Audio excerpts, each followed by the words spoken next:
Assalomu alaykum aziz do'stlar, qadrli tomoshabinlar va ayniqsa hurmatli nafaqaxo'rlar. Bugun siz bilan juda muhim, hatto aytish mumkinki, ba'zilar uchun biroz xavotirli, ammo juda zarur mavzuni muhokama qilamiz. Menga juda ko'p savollar keldi. Shuning uchun bu videoni tayyorlashga qaror qildim. Nafaqaxo'rlar, e'tiboringizni jamlang. Yaqinda uyingizga nazoratchilar kelishi mumkin. Bu nafaqat sizni, balki butun oilangizni ham tashvishga soladigan juda muhim masala. Bu ma'lumot hayotiy ahamiyatga ega. Shuning uchun videoni oxirigacha ko'ring. Kanalga hoziroq obuna bo'ling va videoga like bosing. Bu boshqalarga ham yordam berishga xizmat qiladi. Chunki like bosganingizda YouTube ushbu videoni ko'proq odamlarga tavsiya qiladi. Shunday qilib, siz ham jamiyatga o'z hissangizni qo'shgan bo'lasiz. Xo'sh, muammoning mohiyati nimada? Ilgari nafaqa tizimi asosan qog'oz hujjatlar va siz taqdim etgan ma'lumotlarga asoslanar edi. Ya'ni siz pensiya jamg'armasiga yoki boshqa tegishli organlarga hujjatlarni topshirardingiz, ariza yozardingiz va sizning ma'lumotlaringiz tekshirilganidan so'ng nafaqa tayinlanar edi. Uyma-uy tekshiruvlar esa faqat juda kam hollarda, masalan, shubhali holatlar yuzaga kelganida yoki firibgarlik gumon qilinganida amalga oshirilardi. Asosan fuqarolarning vijdoniga ishonish va taqdim etilgan ma'lumotlarga tayanish tizimning asosini tashkil etardi. Ba'zida yillik daromad deklaratsiyalari yoki qisqa muddatli so'rovlar yetarli bo'lardi. Bu esa ba'zi hollarda nafaqa olish huquqiga ega bo'lmagan shaxslarning ham nafaqa olishiga yoki nafaqa miqdori adolatsiz tarzda belgilanishiga sabab bo'lardi. Ammo bugun vaziyat tubdan o'zgarganini aytishim mumkin. Hukumat ijtimoiy himoya tizimini yanada adolatli va shaffof qilish maqsadida bir qator yangi farmonlar va qarorlar qabul qildi. Bu o'zgarishlarning asosiy sababi nafaqa mablag'larining maqsadli sarflanishini ta'minlash, firibgarlikning oldini olish va haqiqatda yordamga muhtojlarga yordam berishdir. Endi nafaqa tizimi faqatgina qog'ozbozlikka emas, balki real vaziyatni o'rganishga ham e'tibor qaratmoqda. Ya'ni nazoratchilar uyingizga keladi degan ibora aynan mana shu yangi yondashuvni anglatadi. Bu endi istisno holat emas, balki muntazam ravishda amalga oshirilishi mumkin bo'lgan jarayon. Bu jarayon nafaqat nafaqa to'lovlarining asosiyligini tekshirish, balki pensionerlarning yashash sharoitlarini o'rganish, ularga zarur ijtimoiy yordamni aniqlash va o'z vaqtida ko'rsatishga qaratilgan. Bu o'zgarishlar tizimni yanada takomillashtirishga, uni shaffoflashtirishga va eng muhimi, adolatli qilishga xizmat qiladi. Shuning uchun bu o'zgarishlarni to'g'ri tushunish va ularga tayyor turishimiz juda muhim. Keling, endi bu jarayonni batafsil ko'rib chiqaylik. Nimalarni bilishingiz kerak? Kimlar xavotirlanishi kerak va kimlar mutlaq xavotirlanmasligi mumkin? Avvalo, siz bilishingiz kerak bo'lgan eng muhim narsa shuki, bu nazoratchilar nimani qidirishadi? Ularning vazifasi nafaqat sizning hujjatlaringizni tekshirish, balki sizning real yashash sharoitingizni, oilangiz tarkibini, qo'shimcha daromad manbalaringiz bor yo'qligini, sog'lig'ingiz holatini, agar nogironlik nafaqasi olsangiz, sizga qanday parvarish kerakligini, agar shunga muhtoj bo'lsangiz aniqlashdir. Har bir ma'lumotning o'z ahamiyati bor. Masalan, yashash sharoitlari sizning uyingizdagi qulayliklar darajasini, sanitariya holatini baholashga yordam beradi. Oilangiz tarkibi esa sizga g'amxo'rlik qila oladigan yaqin qarindoshlaringiz bor yo'qligini aniqlashda muhim. Qo'shimcha daromad manbalari esa ba'zi ijtimoiy yordam turlari uchun talab qilinadigan moddiy ahvol mezonlariga mos kelishingizni aniqlashda muhim rol o'ynaydi. Nogironlik nafaqasi oluvchilar uchun esa uyga tashrif buyurish orqali haqiqatdan ham nogironlik sababli yashash sharoitida qiyinchiliklar mavjudligini ko'rish mumkin. Xo'sh, kimlar xavotirlanishi kerak? Birinchidan, agar siz nafaqa yoki boshqa ijtimoiy yordamni olib, aslida unga to'liq loyiq bo'lmasangiz, xavotirlanishga asos bor. Masalan, nogironlik nafaqasi olayotgan bo'lsangiz, ahvolingiz sezilarli darajada yaxshilangan bo'lsa, lekin buni tegishli organlarga xabar qilmagan bo'lsangiz, nazoratchilar bu holatni aniqlashlari mumkin. Yoki sizga qarash uchun oila a'zolaringiz bor bo'lsa-yu, siz ijtimoiy parvarish nafaqasi olayotgan bo'lsangiz, bu ham savol tug'dirishi mumkin. Ikkinchidan, yashash manzilingizda yoki holatingizda katta o'zgarishlar bo'lgan, ammo siz bu haqda tegishli organlarga xabar bermagan bo'lsangiz, xavotirlanishga arziydi. Masalan, boshqa shaharga yoki hatto mamlakatga ko'chib ketgan bo'lsangiz, lekin hali ham eski manzilingiz bo'yicha nafaqa olayotgan bo'lsangiz, bu aniqlanadi. Uchinchidan, agar sizning qo'shimcha daromadlaringiz mavjud bo'lsa, va bu daromadlar ma'lum bir ijtimoiy yordam turini olish uchun belgilangan me'yorlardan oshsa, lekin siz buni rasmiy ravishda e'lon qilmagan bo'lsangiz, misol uchun uyning bir qismini ijaraga berib, bu daromadni yashirgan bo'lsangiz yoki kichik biznes bilan shug'ullanib, uni rasmiylashtirmagan bo'lsangiz, bu ham e'tiborga olinadi. 4-dan, yolg'iz yashayman deb ariza bergan, lekin aslida uyida ro'yxatdan o'tmagan ijara turuvchilar yashaydigan shaxslar ham ehtiyot bo'lishlari kerak. Nazoratchilar bunday holatlarni osongina aniqlashlari mumkin. Keling, aniq misollar bilan ko'rib chiqaylik. Birinchi misol, xavotirlanishga asos bor. Aytaylik, 70 yoshli Gulnora aya ijtimoiy parvarish nafaqasi oladi. U yolg'iz yashaydi va uning o'g'illari chet elda ishlaydi. Biroq so'nggi 6 oy ichida uning katta o'g'li va kelini O'zbekistonga qaytib kelib, Gulnora ayaning uyida yashay boshlagan. Ular moliyaviy jihatdan ancha barqarorlashgan va Gulnora ayaga to'liq g'amxo'rlik qilishga qodir.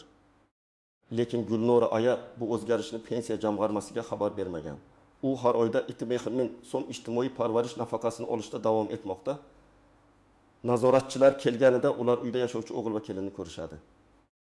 Ular oilaning daromad holatini so'rashlari, shuningdek Gulnora ayaning haqiqatan ham alohida parvarishga muhtojmi yoki yo'qmi, buni baholashlari mumkin. Bu holatda Gulnora ayaning nafaqa olish huquqi qayta ko'rib chiqilishi, hatto to'xtatilishiga ham mumkin. Chunki uning bolalari unga g'amxo'rlik qilishga qodir. Ikkinchi misol, xavotirlanishga asos bor. 15 yoshli Ergash bobo uy-joy subsidiyasi olish uchun ariza bergan. Arizasida u uyda yolg'iz yashashini ko'rsatgan. Shunga ko'ra, u har oyda 200 ming so'm miqdorida subsidiyani olishda davom etadi. Biroq aslida Ergash bobo uyining 2 xonasini talabalarga har birini 1 ming so'mdan rasmiyatchiliksiz ijaraga berib, oyiga 2 ming so'm qo'shimcha daromad oladi.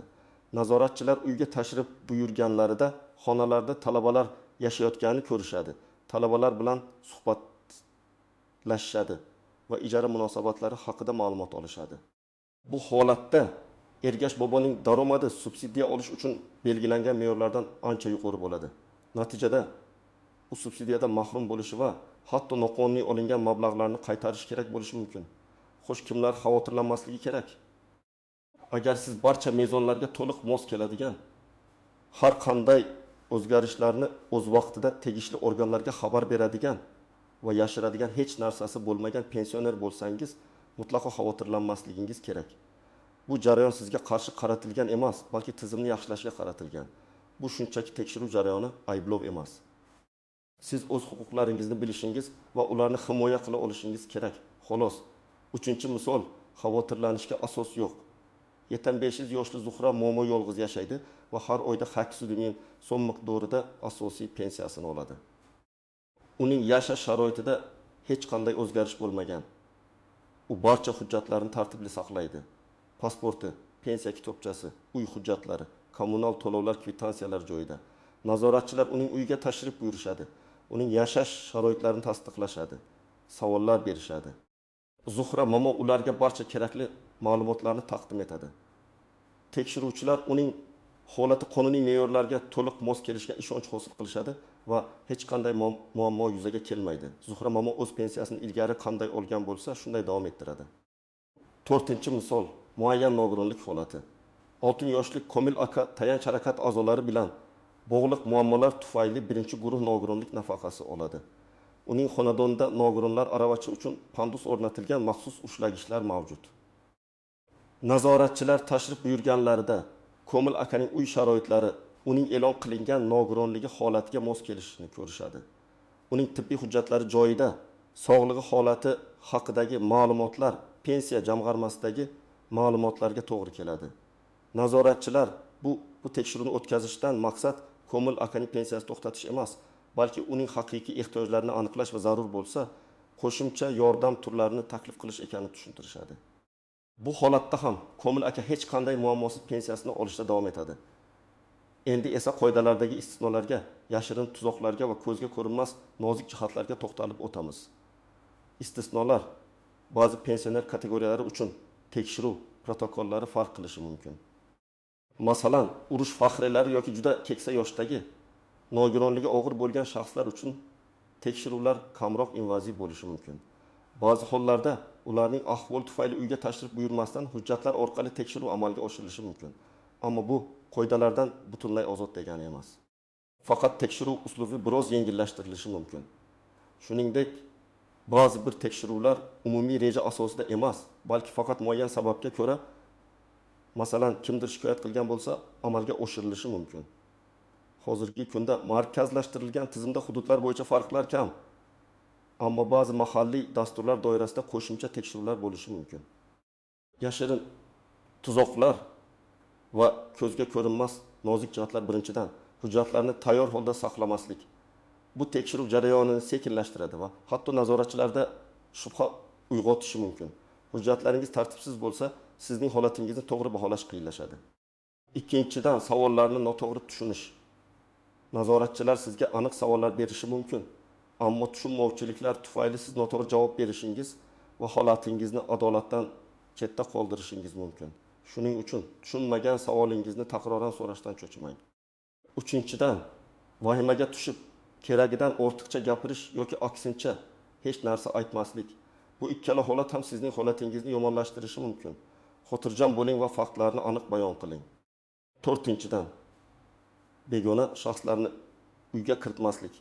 Har doim nazoratchilarning shaxsini tasdiqlovchi hujjatlarni, guvohnoma, xizmat guvohnomasi so'rang. Agar ular o'zlarini tanishtirmasalar yoki hujjat ko'rsatmasalar, ularni uyga kiritmaslikka haqqingiz bor. Bu firibgarlarning oldini olish uchun juda muhimdir. Afsuski, bugungi kunda o'zlarini nazoratchi qilib ko'rsatib, keksa odamlarni aldab, pullarini olib ketayotgan firibgarlar ham bor. Har doim ehtiyot bo'ling. Nozik jihatlar nazoratchilar do'stona munosabatda bo'lishi mumkin, ammo ular o'z vazifasini bajarayotganini unutmang. Ular ham inson, ammo ularning maqsadi ma'lumot to'plash va holatingizni baholashdir. Shuning uchun ehtiyotkor bo'ling va ortiqcha samimiylikka berilmang. Agar tashrif oldindan rejalashtirilmagan bo'lsa va nazoratchilar o'z shaxsini tasdiqlovchi hujjatni ko'rsatmasa, ularni uyga kiritmaslikka haqqingiz bor. Qonun doirasida harakat qilishni talab qiling. Agar pensioner zaif bo'lsa yoki eshitishda, tushunishda qiyinchiliklarga duch kelsa, oila a'zolaridan biri suhbatda ishtirok etishi muhimdir. Tushunmovchiliklarning oldini oladi va pensionerning huquqlarini himoya qilishga yordam beradi. Suhbatni yozib olish imkoniyati. Ba'zi mamlakatlarda bu qonuniy, ba'zilarida esa yo'q. O'zbekiston qonunchiligida ruxsat berilgan bo'lsa, o'zingizni himoya qilish uchun suhbatni ovozli yoki videoga yozib olishingiz mumkin. Ammo bu haqda nazoratchilarni ogohlantirishingiz shart. Endi esa eng muhim qismga o'tamiz: amaliy maslahatlar. Xo'sh, siz nimalar qilishingiz kerak? Tayyorgarlik birinchidan barcha tegishli hujjatlarni jamlab bir joyga tartibli qilib qo'ying. Bularga pasportingiz, pensiya kitobchangiz, uy joyga egalik huquqi hujjatlari, kadastr hujjatlari, kommunal to'lovlar kvitantsiyalari, agar tibbiy ma'lumotnomalar, oila a'zolarining daromadlari haqidagi ma'lumotnomalar, farzandlar va nevar a'zolarning tug'ilganlik haqidagi guvohnomalari, agar ular siz bilan yashasa kiradi. Har bir hujjatning asl nusxasi va nusxasi bo'lsa yaxshi bo'ladi. Ikkinchidan, uyingizni ozoda va tartibli tuting. Bu nazoratchilarning siz haqingizdagi ilk taassurotini yaxshilaydi va sizning mas'uliyatli ekanligingizni ko'rsatadi. Bu sizning pensiyangizga ta'sir qilmasligi mumkin, ammo bu sizning o'zingizga bo'lgan hurmatni ko'rsatadi. Uchinchidan, oila a'zolaringizni bu ehtimoliy tashrif haqida xabardor qiling. Ularni ham ma'lumotlar bilan qurollantiring, shunda ular ham tayyor turishadi va sizga yordam bera oladilar. Tashrif vaqtida birinchidan har doim nazoratchining rasmiy guvohnomasini va tashrif maqsadini tasdiqlovchi hujjatni so'rang. Ularning ismlarini va qaysi idoradan ekanliklarini yozib oling. Agar ular bu ma'lumotlarni taqdim etmasalar yoki shubhali ko'rinsalar, ularni uyga kiritmaslikka haqqingiz bor. Siz ularga pensiya jamg'armasiga yoki mahalla qo'mitasiga murojaat qilib, ularning tashrifi rasmiymi, yo'qmi bilib olishingiz mumkinligini ayting. Ikkinchidan, xushmuomala bo'ling, ammo o'z pozitsiyangizda qat'iy turing. O'zingizni hurmat qiling va ularning savollariga aniq javob bering. Uchinchidan, savollarga rostgo'ylik bilan va qisqa, ammo aniq javob bering. O'rta tafsilotlarga kirishdan saqlaning, agar so'ralmasa. To'rtinchidan, tushunmagan yoki shubha tug'dirgan hech qanday hujjatga imzo chekmang. Agar biror hujjatga imzo qo'yishingizni so'rashsa, uni diqqat bilan o'qib chiqing. Agar tushunmasangiz, oila a'zolaringizdan yoki yuristdan maslahat so'rang. 5-dan agar ular biron bir hisobot yoki hujjat qoldirishsa, uning nusxasini so'rang. Bu kelajakda yuzaga kelishi mumkin bo'lgan tushunmovchiliklarni hal qilishda sizga yordam beradi. Tashrifdan keyin agar nazoratchilar keyinchalik sizdan qandaydir harakatlar qilishni talab qilishsa, masalan, qo'shimcha hujjatlarni topshirish, ma'lumotlarni yangilash, ularning ko'rsatmalariga amal qiling. Agar siz o'zingizni adolatsiz munosabatga duchor bo'ldingiz deb hisoblasangiz, apellyatsiya berish huquqingizni bilib oling. Qaysi tashkilotga murojaat qilish kerakligi haqida ma'lumot to'plang. Qayerga murojaat qilish kerak? Qanday hujjatlar to'plash kerak? Nimalar yozish kerak? Asosiy murojaat nuqtasi bu mahalliy pensiya jamg'armasi bo'limi. Agar siz ijtimoiy himoya agentligi orqali biror yordam olayotgan bo'lsangiz, bu agentlikka ham murojaat qilishingiz mumkin. Shuningdek, ko'plab ijtimoiy masalalarni hal qilishda mahalla qo'mitasi ham muhim rol o'ynaydi.